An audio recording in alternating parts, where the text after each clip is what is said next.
నమస్కారం అండి. SB news 9550కి స్వాగతం సుస్వాగతం.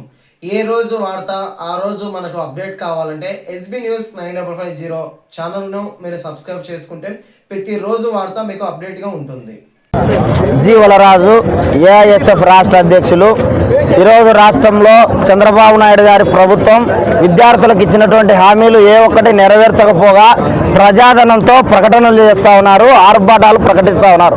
అందుకే all India student federation AISF నేతృత్వంలో రాష్ట్ర వ్యాప్తంగా మార్పు రావాలి, మార్పు కావాలి, విద్యారంగ పరిరక్షణ జరగాలని చెప్పి ఈరోజు ప్రదర్శన నిరసన కార్యక్రమాలు పిలుపునియడం జరుగుతోంది.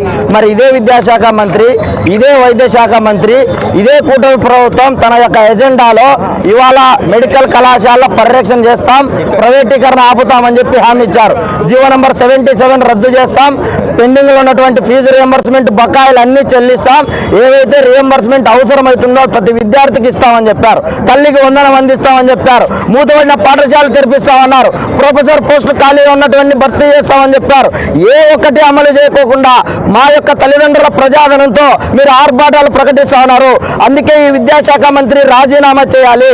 2.5 సంవత్సరాలు అయిపోతున్నా ఒక అకాడమిక్ ఇయర్ ను ప్రాపర్ గా నడిపించలేనటువంటి విద్యాశాఖ మంత్రి మాకొద్దని చెప్పి ఇవాళ మేము ఆందోళన చేస్తా ఉన్నాం. మేము ఆందోళన చేస్తా ఉంటే ఈ విద్యాశాఖ మంత్రి, కూటమి ప్రభుత్వం పోలీస్ సోదరులతో మీకు అనుమతులు లేవని చెప్పి మాట్లాడుతూ ఉన్నారు. ఇది ప్రజాస్వామ్యం. ఈ ప్రజాస్వామ్యంలో పదవులు ఇస్తే మీరు అది రాచరిక పాలన లెక్కన ఇవాళ మీరు అనుమతులు లేవని చెప్పి నిరాకరణిస్తే అది చెల్లుబాటు కాదు.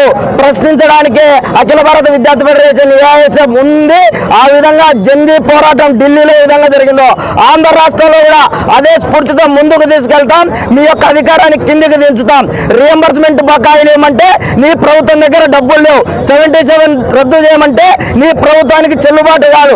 ఎస్సీ ఎస్టీ బీసీ విద్యార్థులకు డబ్బులు ఇచ్చి, సొంత భవనాలు ఇచ్చి పౌష్టికాహారం అందించమంటే నీ యొక్క కాంట్రాక్టర్లకు అమ్ముతా ఉన్నావు. కాబట్టి ఏ ఒక్కటి అమలు చేయకుండా నువ్వు యూనివర్సిటీల్లో ప్రొఫెసర్ పోస్ట్ భర్తీ చేయకోకుండా మేము విద్యార్థులకు శాస్త్ర సాంకేతిక రంగాల పరంగా అభివృద్ధి చేస్తామంటే నీ యొక్క దొంగ మాటలు చెల్లవు. మెడికల్ కళాశాల పరిరక్షణ చేస్తున్నావు, ప్రైవేటీకరణ చేస్తా ఉన్నావు. ఇవాళ మెడికల్ కళాశాలను అభివృద్ధి చేయకోకుండా నీ అనుయాయులకు అమ్ముతావు. అందుకే నీ యొక్క మాయ మాటలు నమ్మే పరిస్థితుల్లో ఆంధ్ర రాష్ట్ర ప్రయాణికం, విద్యార్థులు, యువత లేరు. ఆ విధంగా నీ యొక్క మాయ మాటలను, నీ అధికారాన్ని కిందికి దించేందుకే మేము పోరాటం చేస్తామని చెప్పి సందర్భంగా హెచ్చరిస్తా ఉన్నాను.